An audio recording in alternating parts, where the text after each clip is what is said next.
चलिए स्टार्ट करते हैं।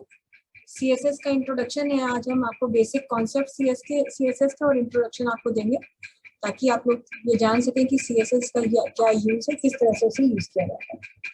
सीएसएस भी जो है एक स्टाइल शीट लैंग्वेज कहलाती है। इसको हम स्टाइल शीट लैंग्वेज कहते हैं। किसी भी प्रोग्रामिंग लैंग्वेज की तरह ये भी एक लैंग्वेज है। जैसे आपने HTML का यूज किया तो वो एक मार्कअप लैंग्वेज है। ये सीएसएस जो है एक स्टाइल शीट लैंग्वेज है जिसे वेब डिजाइनिंग के लिए यूज किया जाता है और इसको कॉम्बिनेशन में यूज किया जाता है HTML के साथ। बिना HTML के आप इसको नहीं यूज कर सकते हैं एक्चुअली, क्योंकि देखिए आपको मॉर्निंग क्लास में भी या प्रीवियस सेशंस में भी हमने आपको बताया है कि जब आप कोई वेबसाइट को डिजाइन करने जाते हैं तो वेबसाइट की डिजाइनिंग में बेसिक 3 एलिमेंट्स हैं जिनके ऊपर आपका फोकस होता है। फर्स्ट ऑफ ऑल तो आप जो मेन फर्स्ट एंड फॉरमोस्ट आपका जो है वो है कि कंटेंट क्या होगा। तो हमारी वेबसाइट पर कंटेंट क्या होगा और किस जगह पर होगा, कहाँ कहाँ किस सीक्वेंस में अरेंज होगा, ये डिसीजन लिया जाता है।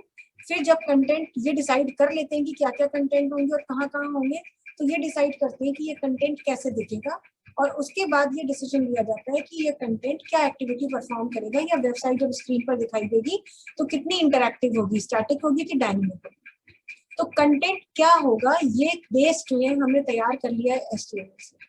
और आपने देखा है कि HTML एक मार्कअप लैंग्वेज होती है जिसमें मार्कअप्स को के साथ में कॉम्बिनेशन में हाइपर टेक्स्ट के फॉर्म में टेक्स्ट लिखा जाता है और उसमें आप अपनी वेबसाइट पर नंबर ऑफ लिंक्स देते हैं और नेविगेट करते हैं उन लिंक्स पर, और जो भी कंटेंट आपको जो भी इंफॉर्मेशन चाहिए होती है एज पर वेबसाइट आपको वहाँ पे वो इन्फॉर्मेशन स्क्रीन पर अवेलेबल हो जाती है। चाहे तो आपने फिर ये भी देखा है कि वो जो कंटेंट होता है उसको एक्टिविटी भी दी जा सकती है, तो आपका डेटा स्टैटिक से फिर वो डायनेमिक में चला जाता है और सर्वर पर सेव होता है और different type of events perform किए जाते हैं। लेकिन एक्चुअली यहाँ पर सीएसएस की क्या बात है, सीएसएस का क्या रोल है? तो सीएसएस एक ऐसी लैंग्वेज होती है जिसको कि आप HTML या किसी भी दूसरी मार्कअप लैंग्वेज, जैसे XML भी एक मार्कअप लैंग्वेज होती है, तो HTML या XML के साथ लोग से यूज करते हैं। और इसको यूज करके आप करते क्या है?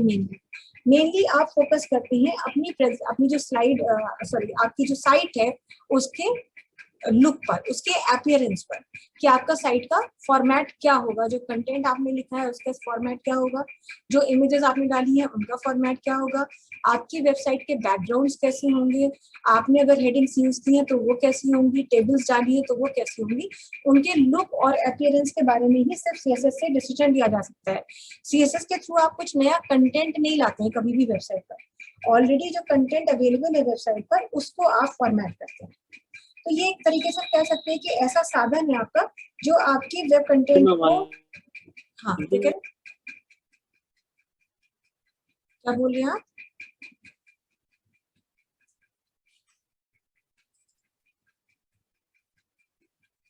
कुछ कह रहे हैं अतुल या अमित आप में से कोई?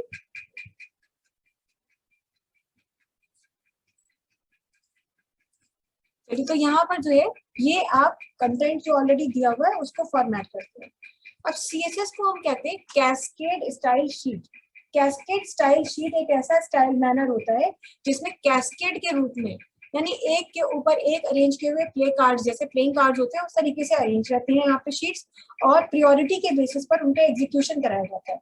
लेकिन एक सीएसएस का कंटेंट कैसे लिखा जाता है इससे पहले हम थोड़ा सा ये देख लेते हैं कि क्या इसके एडवांटेजेस होते हैं। तो बहुत सारे एडवांटेजेस हैं। जैसे सबसे पहला आपका जो एडवांटेज होता है that is easy to manage. किसी भी वेबसाइट को अगर आप सीएसएस के थ्रू मैनेज करते हैं, उसके कंटेंट उसके लुक को मैनेज करते हैं, तो it is very easy for you to manage that website. बस होता क्या है कि एक वेबसाइट पर बहुत सारे वेब पेजेस होती हैं और वेब पेजेस में बहुत सारा कंटेंट होता है। कई बार तो ऐसा होता है कि एक पेज में आपने 10 हेडिंग टैग्स लगाए हैं, 4 से 8 जगह सपोज फॉन्ट टैग लगाया हो, या हो सकता है कि आपने बहुत सारी टेबल्स यूज की हो। तो एक्चुअली क्या होता है कि वेबसाइट, एक प्रोफेशनल वेबसाइट जो होती है उसमें बाकी सारे एलिमेंट्स तो इंपॉर्टेंस रखते ही हैं, बाकी सारी चीजें यूजर की अपनी चॉइस पर होती हैं, लेकिन एक प्रोफेशनल वेबसाइट में एक बहुत इंपॉर्टेंट एलिमेंट होता है यूनिफॉर्मिटी।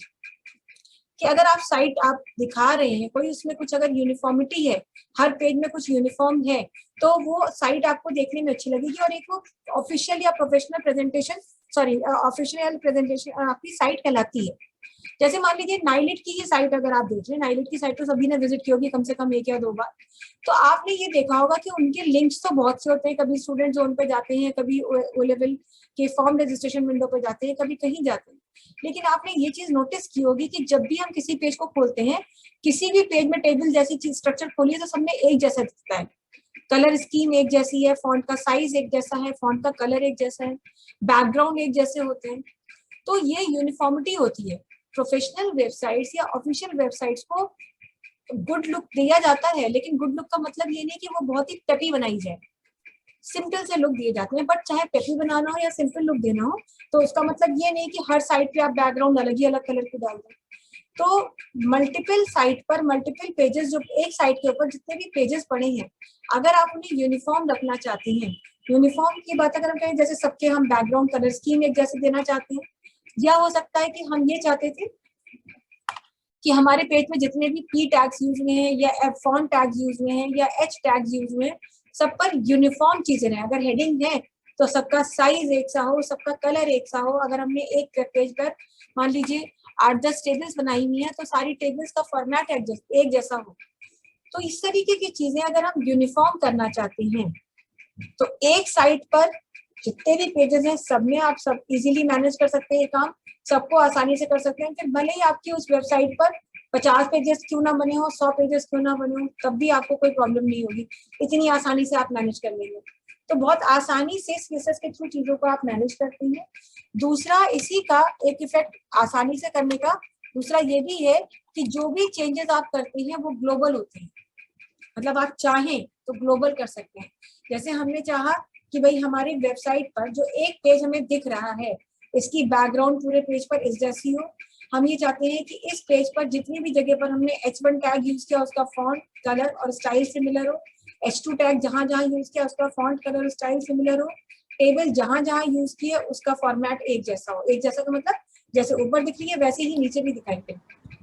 तो इस तरीके का सिमिलर फॉर्मेट अगर आप देना चाहते हैं तो बिना किसी एफर्ट के सीएसएस के थ्रू दे सकते हैं, क्योंकि सीएसएस की एडवांटेज होती है कि आप काम एक जगह करते हैं, आप बताते एक बार हैं कि भाई ऐसा करो, ये टेबल में ये कलर स्कीम डाल दो या ये अलाइनमेंट डाल दो या इसका साइज ये करो, विड्थ इतनी करो। लेकिन होता ये है कि आपने वेब पेज पर जितनी भी टेबल्स बनाई हैं सब पर वो चेंज अप्लाई हो जाएगा एक जगह लिखने पर। जबकि अभी तक आप जो करते थे, क्या करते थे कि अगर मान लीजिए आपने एक वेब पेज बनाया, साइट की तो भी बात छोड़ दीजिए, एक वेब पेज बनाया और उसमें मान लीजिए जरूरत थी आपको, आपने 7-8 टेबल्स बना रखे हैं, लेकिन अगर आपको हर टेबल की फॉर्मेटिंग करनी है, भले ही एक सी क्यों ना करनी है, तो फॉर्मेटिंग आपको अलग अलग करनी ही पड़ेगी। भले ही फिर आप कोड को लिख करके कॉपी करें और 9 और जगह पर पेस्ट करें जहां जहां टेबल इंसर्ट किया, पर ये काम इंडिविजुअली आपको करना ही पड़ेगा। या और हम और आसान एग्जाम्पल से इसको एक्सप्लेन कर सकते हैं कि सपोज आपने एक वेब पेज बनाया और आपके वेब पेज में 4 जगह आपने H1 टैग का यूज किया। अब H1 टैग का आपने यूज किया हेडिंग दिखाने के लिए, तो आप चाहते थे हेडिंग किसी अलग कलर से, अलग साइज से और अलग फॉन्ट से दिखाई दे। तो ये अगर आप करना चाहते हैं तो जब तक आपको सीएसएस नहीं आता तो आपने 10 जगह अगर H1 टैग का यूज किया तो 10 की 10 जगह जाकर के आपको कोड लिखना पड़ेगा, font style is equal to this, colour this that, जो भी आपको करना हो सारी चीजें करनी पड़ेगी। लेकिन अगर आप सीएसएस का यूज करते हैं तो आपको इस बात का एडवांटेज ये मिलता है कि आप लिखते एक ही जगह, बताते कहीं एक जगह पर है कि इस वेब पेज में जहां जहां H1 टैग यूज हुआ है वहां वहां ये चेंज कर दीजिए, कलर ये कर दीजिए, साइज ये कर दीजिए, फॉन्ट ये कर दीजिए, स्टाइल ये कर दीजिए, अलाइनमेंट ये कर दीजिए। और आपको बस क्या करना है, एक बार ये काम कह के जैसे ही आप अपने प्रोग्राम को अपने पेज पर एग्जीक्यूट करा के देखेंगे तो आप पाएंगे कि उस वेब पेज पर जितनी जगह H1 टैग का यूज किया था सब जगह पर एक जैसे चेंजेस इंप्लीमेंट हो गए, सबका फॉर्मेट सिमिलर हो गया। तो बिना अलग अलग जगह पर जाए काम किए, काम सिर्फ एक जगह किया और इम्प्लीमेंटेशन जो है वो जितने भी टैग्स थे उस पेज में सिमिलर, उन सभी टैग्स पर इम्प्लीमेंटेशन हो गया।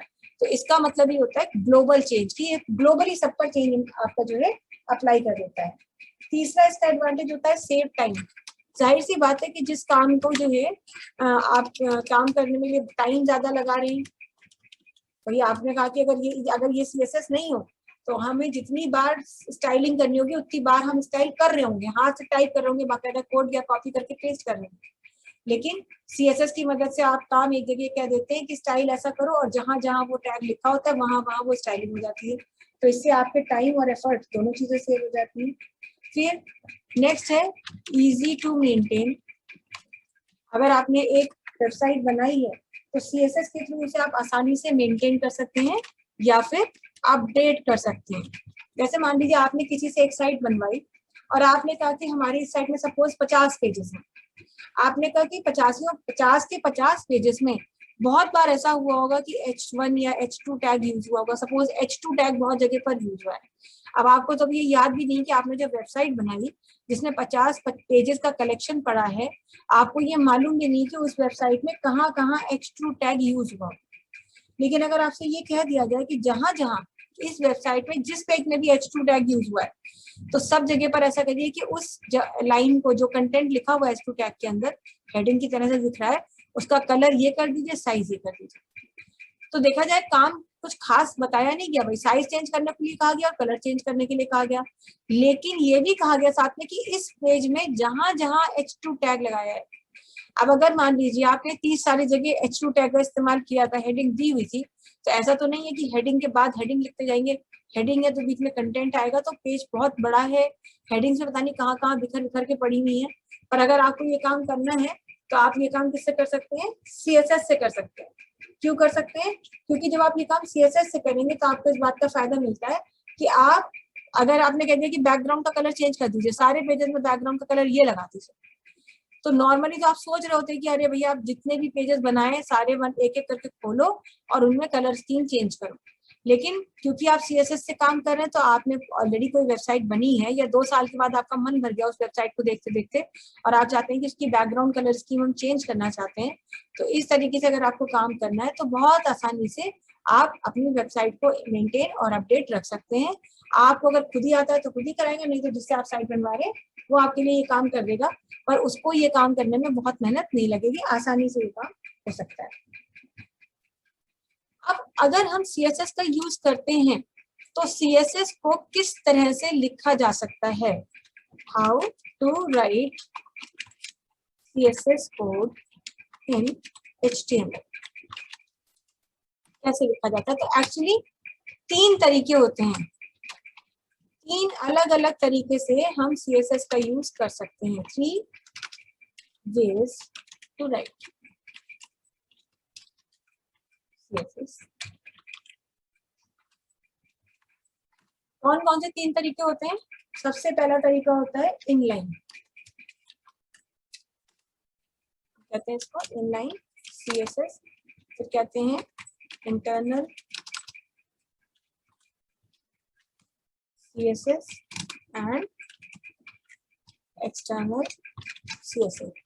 इन 3 तरीकों से आप CSS अपने कोड में यूज करते हैं, CSS का कोड, और अपनी वेबसाइट पे जो भी काम करना चाहते हैं कर सकते हैं। इनलाइन का मतलब क्या होता है कि CSS कोड अगेंस्ट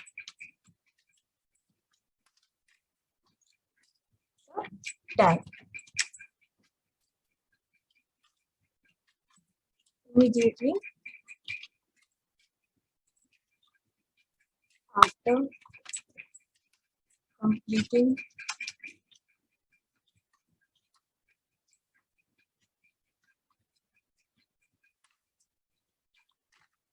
टैग। 3 तरीके में सबसे पहला तरीका है इनलाइन CSS। इनलाइन CSS का मतलब होता है कि जिस जगह पर आपको कोडिंग करनी है वहीं पर आप उसकी स्टाइलिंग कर दें। जहां आपने टैग लिखा है, टैग के साथ साथ आप उसी के अंदर CSS का कोड भी लिख दें, तो आपका कोड जो है वो बहुत ही, और अगर कोड सही है तो आपका कोड अच्छी तरीके से इंप्रेसिव मैनर में आपका एग्जीक्यूट हो जाएगा और आप काम करेंगे। अगला जो है हमारा इंटरनल CSS है। इंटरनल CSS का मतलब है CSS code just above HTML code. HTML code के बिल्कुल ऊपर सबसे पहले CSS का कोड अगर हम लिखते हैं तो हम कहते हैं ये इंटरनल CSS कोड कहलाता है हमारा।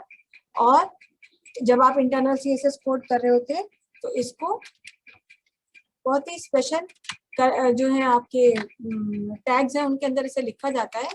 कौन से? With in style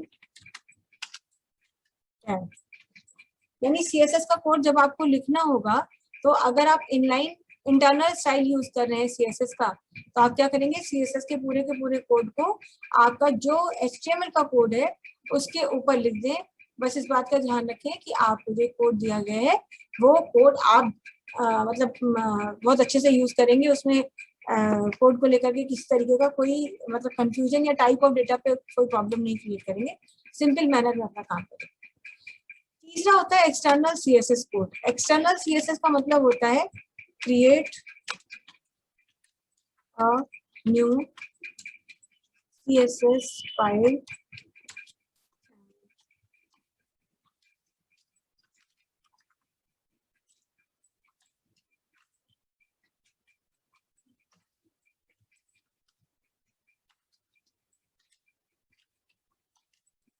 write down the address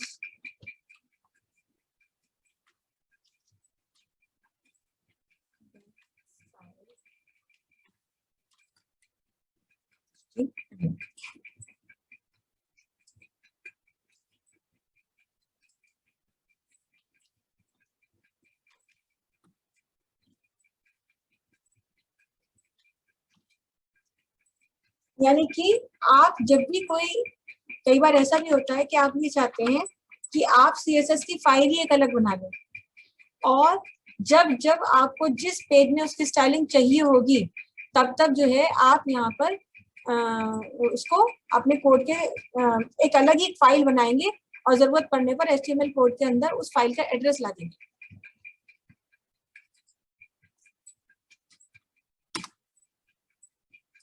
अब ये कैसे लिखा जाता है ये हम आपको सबसे पहले बताएंगे, बस लास्ट अभी बता दें थ्योरी का हम आपको, कि एक चीज और ध्यान रखिएगा कि जब 3 स्टाइल होते हैं तो प्रियोरिटी वाइज अगर देखा जाए तो इनलाइन के बाद अगली प्रियोरिटी होती है इंटरनल स्टाइल की, और उसके बाद लास्ट प्रियोरिटी होती है एक्सटर्नल की। यानी फर्स्ट प्रियोरिटी किसकी है, फर्स्ट प्रियोरिटी है इनलाइन की, और लास्ट प्रियोरिटी जो होती है वो होती है एक्सटर्नल।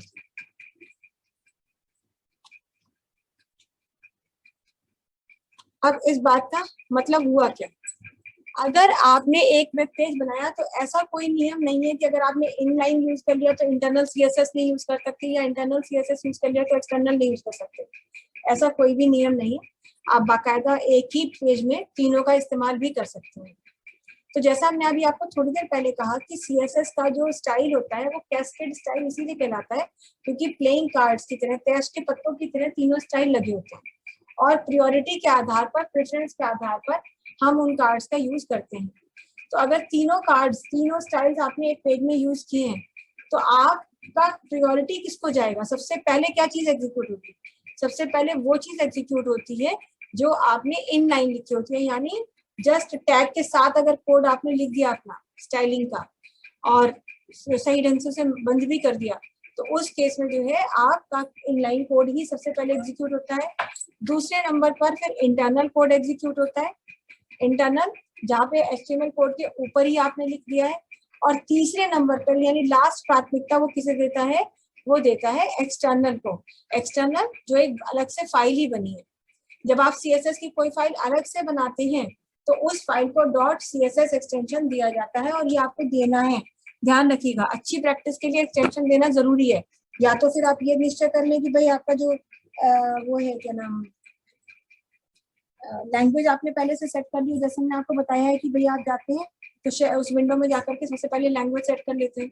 तो अगर आप लैंग्वेज सेट करते हैं तो बाय डिफॉल्ट फिर वो सीएसएस के फॉर्मेट में ही सेव होती है, लेकिन सेव करते समय भी हम डॉट सीएसएस एक्सटेंशन डाल सकते हैं। तो कैसे यूज करते हैं एक एक करके सबसे पहले हम आपको दिखा रहे हैं। सबसे पहले हम बात करते हैं इनलाइन स्टाइल।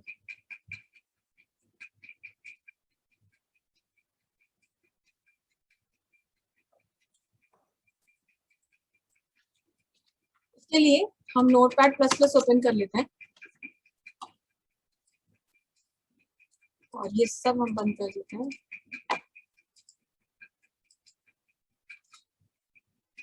अब हम आपको यहाँ पे तीनों तरीके से यूज करके दिखाएंगे, लेकिन हम पहले कुछ कंटेंट ले लेते हैं।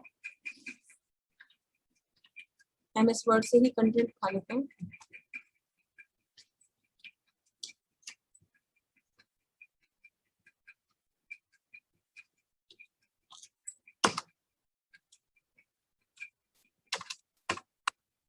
मान लीजिए ये कंटेंट हमारा था,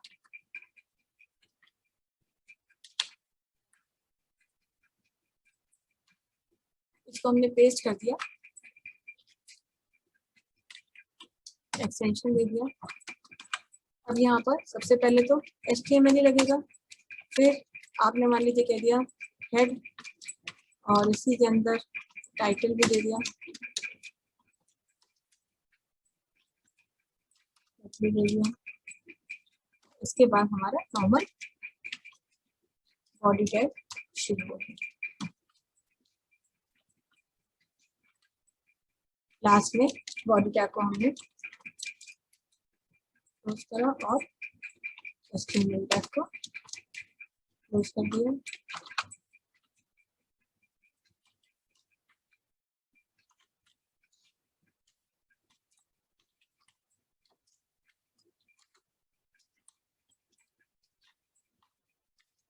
अब इस वाले कंटेंट में हमने बहुत जगह पर मान लीजिए p टैग यूज किया, बहुत जगह पर हमने br टैग यूज किया,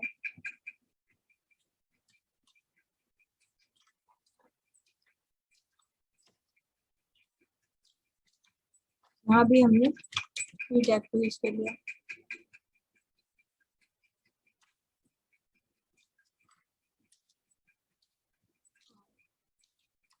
यहाँ भी p टैग यूज किया।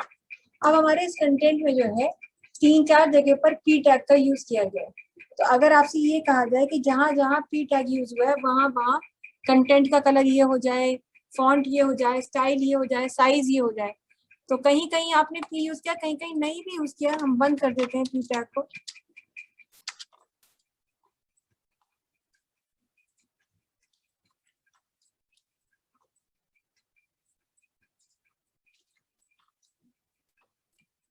एक आध जगह ऐसी भी है जहां पर हमने p टैग का कोई यूज नहीं किया है और ना ही br टैग का यूज किया है।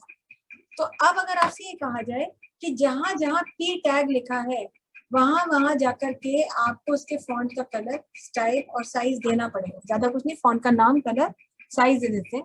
तो आपको क्या करना पड़ेगा, p टैग में आप आएंगे और यहाँ पर आपको या तो आप फॉन्ट टैग यूज करें, लेकिन CSS में अगर आप ये काम करना चाहते हैं CSS के थ्रू, तो यहाँ पर कैसे लिखते हैं, टैग यहाँ स्टार्ट हो गया, एक स्पेस देंगे और स्पेस देने के बाद लिखेंगे स्टाइल। यहाँ CSS में लिखते हैं स्टाइल, स्टाइल लगाएंगे, इज इक्वल टू का साइन लगाएंगे और पूरा स्टाइल डबल कोट्स में इंक्लूड होगा।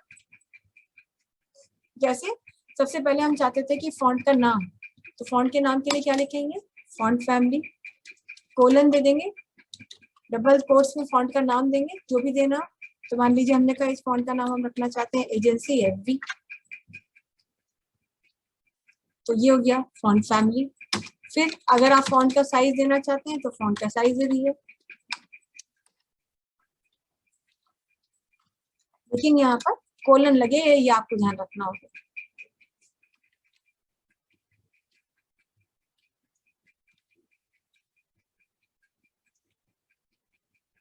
अब हमें यहाँ पर मान लीजिए फॉन्ट का साइज देना है, कितने पिक्सल्स का फॉन्ट साइज देना है, हमने कहा हमको फॉन्ट साइज देना है सपोज 25 पिक्सल्स का, ओके 25 पिक्सल्स लिख दिया। उसके बाद में और क्या देना चाहते हैं,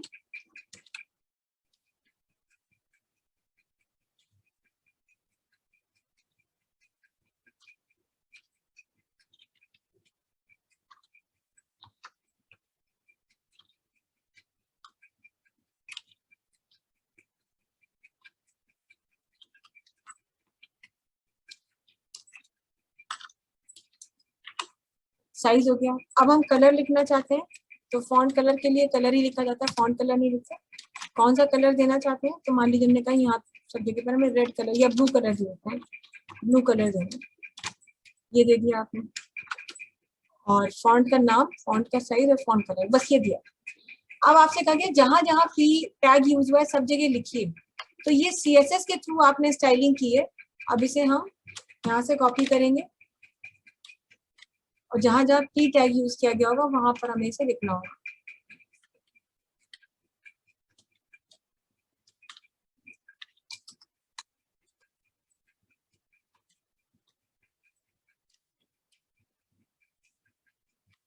बाकी जगह पर छोड़ देंगे।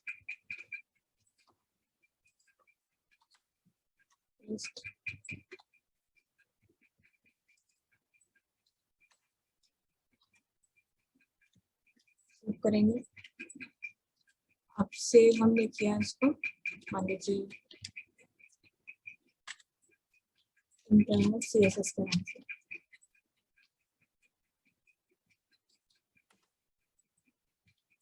अब हम इसे रन करा के देखेंगे। देखिए जहां जहां पी टैग हमने यूज किया था और उसकी स्टाइलिंग दी थी वहां वहां पर कलर चेंज हुआ, बाकी सब कुछ एज इट इज ही रह गया। ठीक है, तो ये इनलाइन स्टाइल होता है। ये इस तरीके का स्टाइल जो है क्या कहलाता है, इनलाइन स्टाइल कहलाता है, जहां पर आप पूरी स्टाइलिंग टैग के साथ ही साथ मेंशन कर रहे हैं, टैग के साथ ही साथ आप पूरी स्टाइलिंग बता रहे हैं, तो ऐसे स्टाइल को हम इनलाइन स्टाइल कहते हैं। लेकिन अगर आपसे ये कहा जाए कि ये पूरे के पूरे वेब पेज में अगर हमने 50 पी टैग लगा रखे हैं तो 50 पी टैग हम यूज करेंगे क्या? हम तो नहीं चाहते।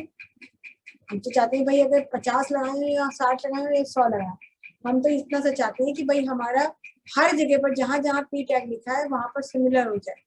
तो उसके लिए क्या करेंगे, और इतनी बार लिखना भी नहीं चाहते हैं, तो ये सब हम यहाँ पे रब कर देंगे।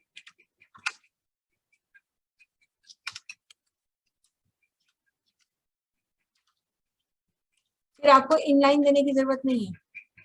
फिर आप कौन सा स्टाइल चुनेंगे, फिर आप चुनेंगे इंटरनल स्टाइल।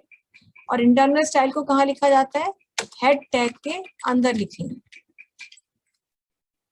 इस तरह से। और यहाँ पर जो है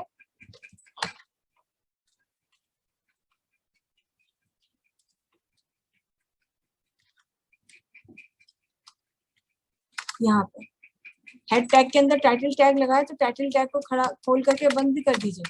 लेकिन अब नया कौन सा टैग यूज करना है, तो CSS अगर आप इंटरनल यूज करना चाहते हैं तो इंटरनल CSS के लिए आप यूज करेंगे यहाँ पर कौन सा टैग, आप यूज करेंगे स्टाइल टैग।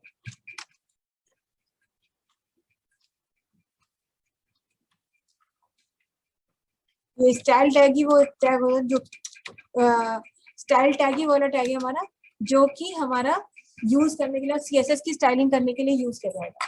अब इसमें क्या करेंगे आप, आपने कहा पी टैग को हमें कलर करना है, पी टैग का फॉन्ट चेंज करना है, पी टैग का ही साइज चेंज करना है।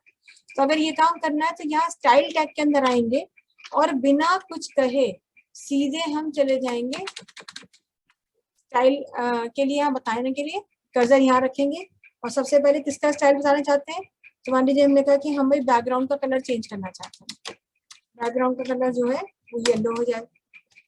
फिर आपने कहा कि हम जो है जितने भी हमारे वो हैं पी टैग्स, तो उसके लिए पहले ये भी बताना पड़ेगा कि ये काम पी टैग के लिए करिए। तो उसके लिए अपना टैग यूज करिए और करली ब्रेस ओपन करिए। ओपन करने पर ये आपको यहाँ पर ब्रेसेस दिखाएगा, आप इसके अंदर इसको कट करके डाल दीजिए ऐसे। तो जहां जहां पी टैग लिखा गया है वहां पर उसका बैकग्राउंड कलर जो है येलो हो जाएगा। फिर वहीं पर अगर मान लीजिए और कुछ आप करना चाहते हैं, जैसे आपने कहा कि भाई पी टैग में जो भी टेक्स्ट लिखा है उसका स्टाइल, उसका फॉन्ट नेम ये हो जाए, तो कैसे बताएंगे, फॉन्ट फैमिली जो है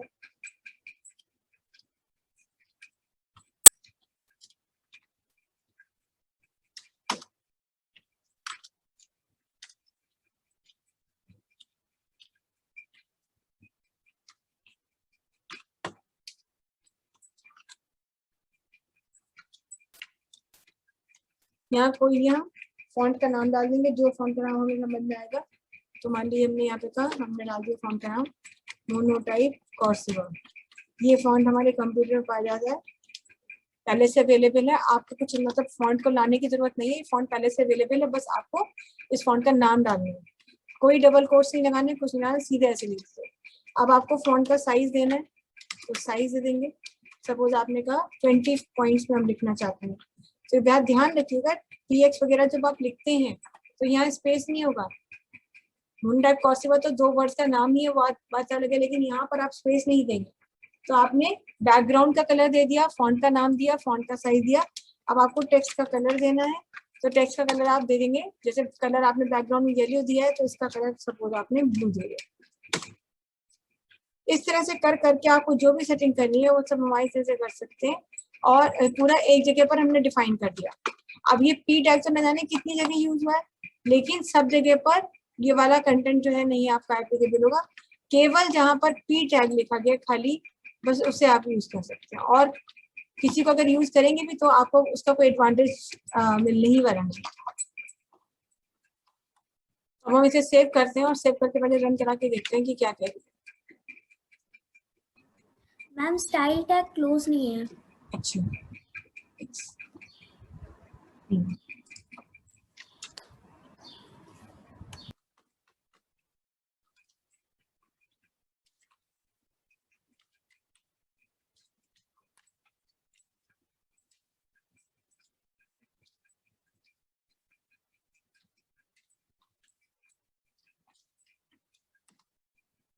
ये देखिए, तो जहां जहां पर आपने पी टैग यूज किया था वहां वहां पर फॉन्ट का नाम चेंज हुआ, बैकग्राउंड का कलर चेंज हुआ और साइज का कलर चेंज हुआ।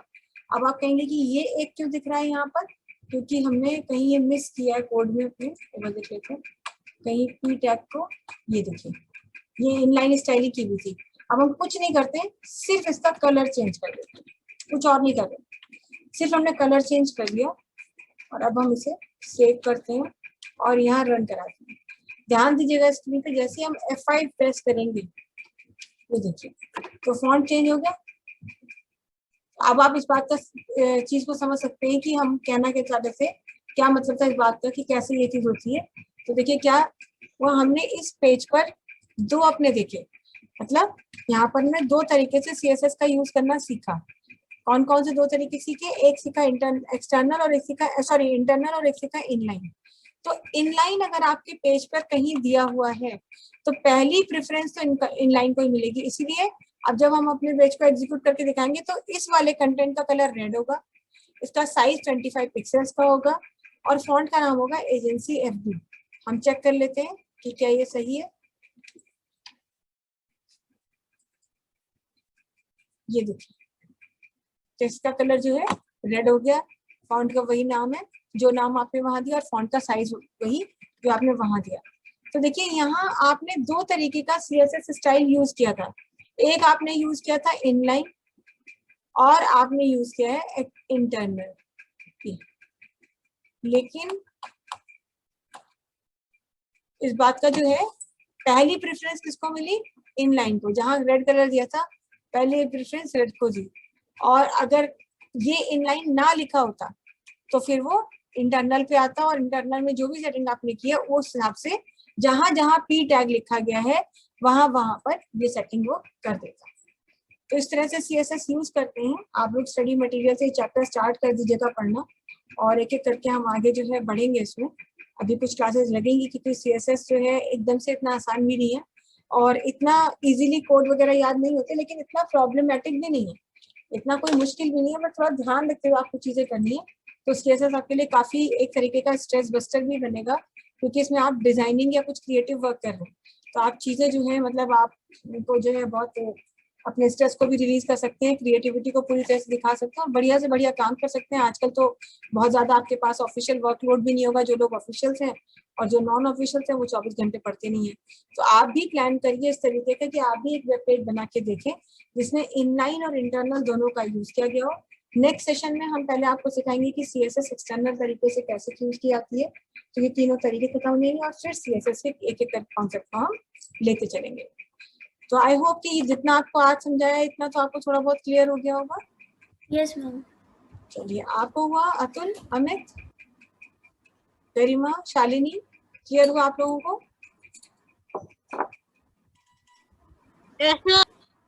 चलिए ठीक है, तो आज का सेशन यहीं पे रखते हैं। परसों जो हमारी क्लास होगी उसमें हम इसी टॉपिक को कंटिन्यू करेंगे।